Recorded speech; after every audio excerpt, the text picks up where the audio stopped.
Bonjour chers amours, bonjour chers coachés et chers stagiaires, Swan Witruyan. Voici la dernière vidéo sur les 5 blessures qui nous empêchent d'être nous-mêmes, des blessures psychologiques, énergétiques, et on va voir la blessure d'injustice. Bon, bien sûr qu'il y a plein de blessures, mais on en prend 5 là, ce sont celles décrites par Lise Bourbeau, et on va parler donc de la blessure d'injustice. Alors, qu'est-ce que la blessure d'injustice? Alors, elle débute entre 4 et 6 ans dans l'espace où le parent du même sexe est utilisé comme élément de provocation de cette blessure, même si le parent n'a rien fait de spécial, de malfaisant ou de malveillance.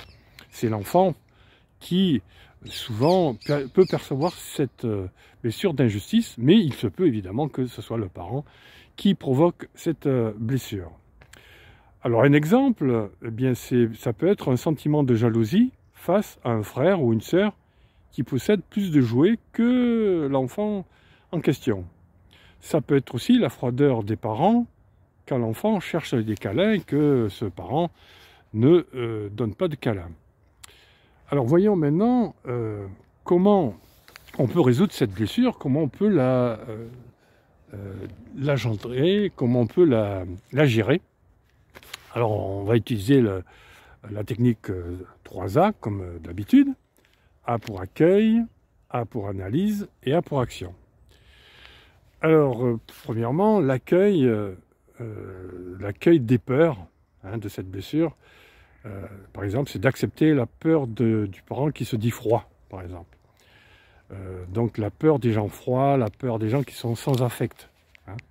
C'est ce que l'enfant qui est devenu adulte peut avoir comme peur, peut engendrer ce type de peur. L'analyse qu'on peut faire sur les comportements des gens quand ils deviennent adultes, face à cette blessure d'injustice, ils prennent un masque, le masque du rigide. Donc c'est un cataplasme, une béquille, pour cacher cette blessure.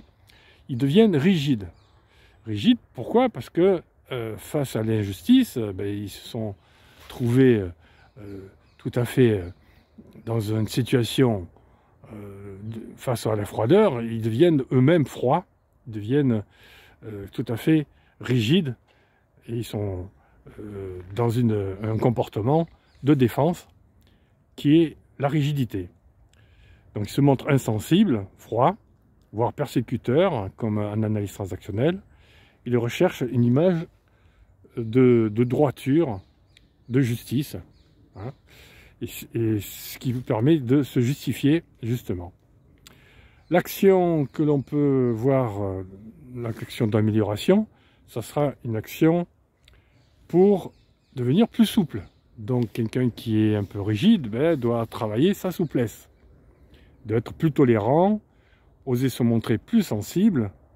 Exemple, se former à la médiation, à la négociation, à l'analyse transactionnelle.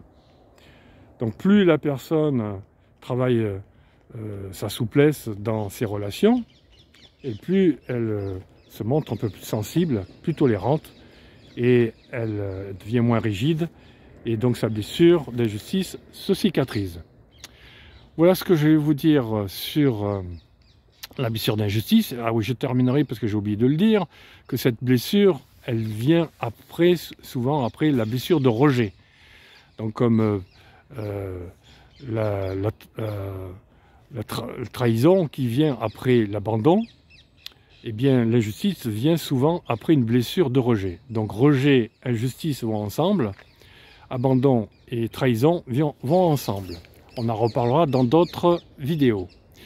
Voilà pour ce que je vais vous dire ce jour concernant l'injustice et la possibilité de s'en sortir en la gérant. Eh bien, je vous souhaite une bonne soirée si c'est le soir pour vous, une bonne nuit si c'est la nuit pour vous, et une bonne matinée si c'est le matin pour vous. À très bientôt, c'était Swani.